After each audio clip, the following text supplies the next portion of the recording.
Hi everyone! I'm going to explain a little bit about our lesson plans. I'm sorry this is coming pretty late, but don't stress out. The first version of our instructional plans is just like a preliminary idea or outline, and so if you don't get it in by Thursday, that's really not a big issue. The way that it's going to work is I'm always going to give you feedback and you're going to revise it anyway before the final version. So let me just explain a little bit about our instructional plans.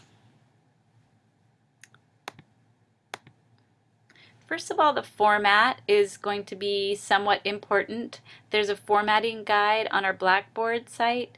I'll show you that in a few minutes. You need a title for the lesson. You need to identify the target level. So that really means earlier in the quarter we talked about different target levels. Are you talking about elementary, secondary, intensive English programs? Are you teaching in adult education, university level, community college? If it's community college, is it for credit or not for credit, etc. So really identify the target teaching level specifically. And the English language development level, we went over those earlier in the quarter as well. I provided you with information about various ways that you could identify the specific English language development level based on those kind of national and international standards and levels that professional organizations have developed. So make sure you talk about what English language development level you are specifically targeting. And give me a sense of how much time you're planning on spending. This should be a short lesson. This should be like a 1 or 2 hour lesson. It's not a unit and it's not a mini lesson. It's really like, just imagine a 1 hour lesson is a good way of thinking about this unit of instruction. The parts of the instructional plan are going to include the standards that you're addressing, and in some cases those will be curricular goals. Performance objectives, so that's where you're really going to have a content objective, a learning strategy objective, and a language objective, as we've been talking about in previous modules. You're going to need to have the materials that you're going to use. So would there be a book? Would there be an article? Would there be a movie? Things like that. Be sure to include a warm-up. This is just a short place where you get students ready for the content of the lesson, get them interacting. This is not where you teach something in the warm-up. Task chains are the places where you describe the activities you're going to use in the lesson. And finally, you're going to have assessments. So you can have formative assessments, and maybe that's incorporated into the task chain. And you're also going to have summative assessments, so some way after the lesson takes place, maybe at the end of the lesson as homework or later in the term, that you would find out whether or not your students learned what you were aiming to teach them. With your lesson plan, you will include focus sheets, any sheets that you would use to show them stuff about the content, any worksheets that you would use, and also rubrics. Okay, now what I just described is for the final version of your lesson plan. This week, that's not what you're turning in. For the early version that I'm going to give you feedback on, it's really just like an overview of what you're thinking about so that I can provide you feedback before you go and do this whole thing that I'm describing now, which includes like a lot more information. So the preliminary plan is a lot less detailed, but this that I just described is what you're eventually aiming for.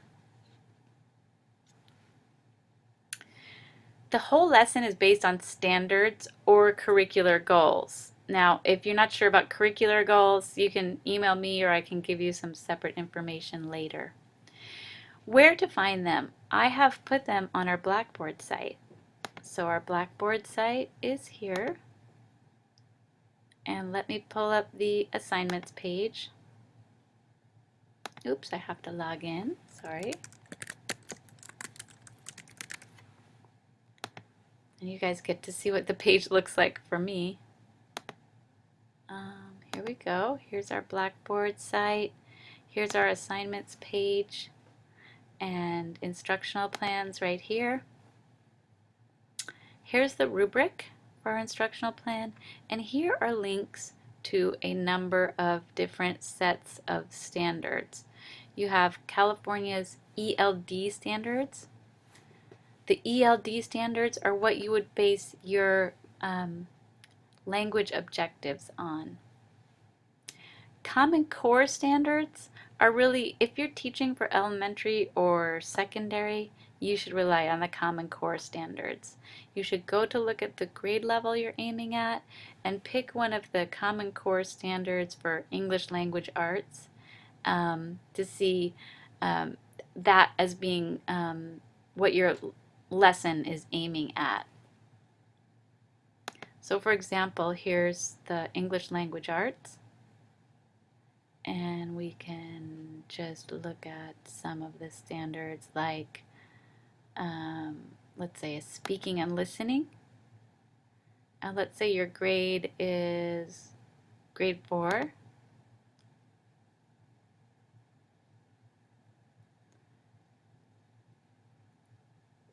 So here we have some comprehension and collaboration.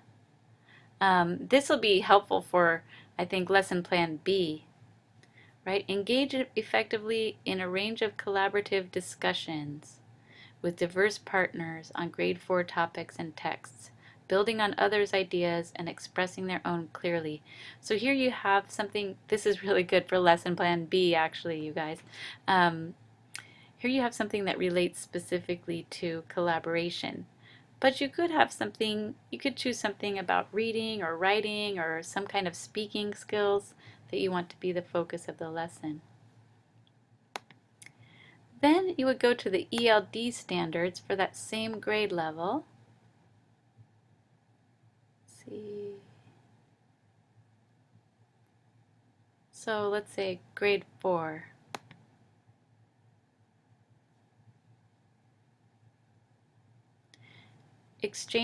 Number 1 is exchanging information with ideas and ideas with others through oral collaborative discussions in a range of social and academic topics.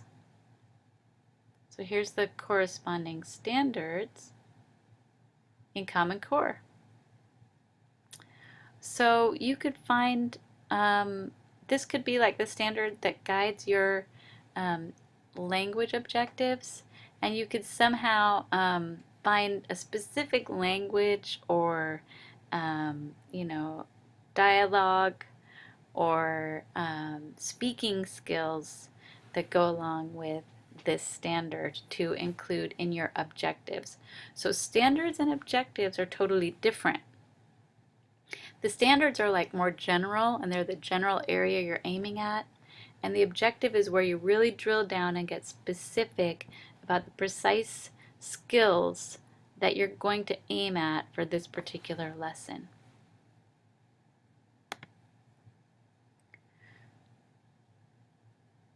So these are the things that we have on the website related to instructional plans. First of all, we have the instructional plan rubric, which I'll show you right here. You can see it's the same for all 4 lesson plans. And you need to include all of this information. It's sort of like a checklist, but I also decide how well you did each of these things. So like, let's say the total here is 10 points. Do you have a relevant title, grade level, are materials listed, and do you have a warm-up? So that's kind of the introductory information in your lesson. And you might have most of this, or you might have all of it, but maybe some part of it's missing. I would give you, maybe a point or 2 off for that. Here, the objectives, the time allotted, the content is integrated. It's not just like 3 totally separate things, but the 3 objectives are like related to each other, and then the task chains are also related to each other. Sort of like what I just showed you with collaboration. Collaboration could be the content, And also you could have a language objective that really helps to support the content objective. So these, again, you get full points or maybe partial points depending upon how well you did it. So this is the rubric for the instructional plan, and it can help you to see everything that you need to include in the instructional plan. On the Blackboard site, I also have this description of instructional plans, which I'm going over in the PowerPoint I was just showing you as well. So as you can see, instructional plan A is going to be on learning strategies, B is on social constructivism, C is on critical thinking, and D is on creativity through storytelling. Okay. And we also have a detailed description of lesson plan A in particular, which I'm going to come back to in a subsequent screencast because I only have a certain amount of time in each screencast. So I'll come back to this and give more detailed information about instructional plan A. But another thing that you have on here is the template. This is what you're going to fill out for this particular round in order to get feedback. And as you can see, it's just answers to a series of questions. So you would fill out what are your curricular goals or standards that you're going to address. And sorry, I need to add something here. And here you're going to identify 3 clear objectives. So I really want you to carefully write your objectives for the lesson. And this is going to be a really good starting point. The objectives are the most important thing in this phase of our assignment. So really work hard on that. Really try to get your objectives well written and written in specific and measurable terms. And then this part is just going to be general, where you describe a general sense of the tasks and activities. When you revise it, you'll get into more detail about all the procedures and steps. I just want a brief overview here. I just want to make sure that your objectives are good objectives, that they're well written. The tasks generally fit with the objective, so I don't need a lot of detail. And finally, that you have some assessment of each of the objectives. So this is like coming up, this is brainstorming basically at this stage. And this template is right here. We're going to do this for each of the instructional plans. You're going to start with that kind of brainstorming thing and then move to getting feedback and finally revising the whole thing in the more intense format and everything that we expect. Okay, for right now, I need to stop there, and I will submit another screencast going into more detail about Instructional Plan A in particular. Thank you.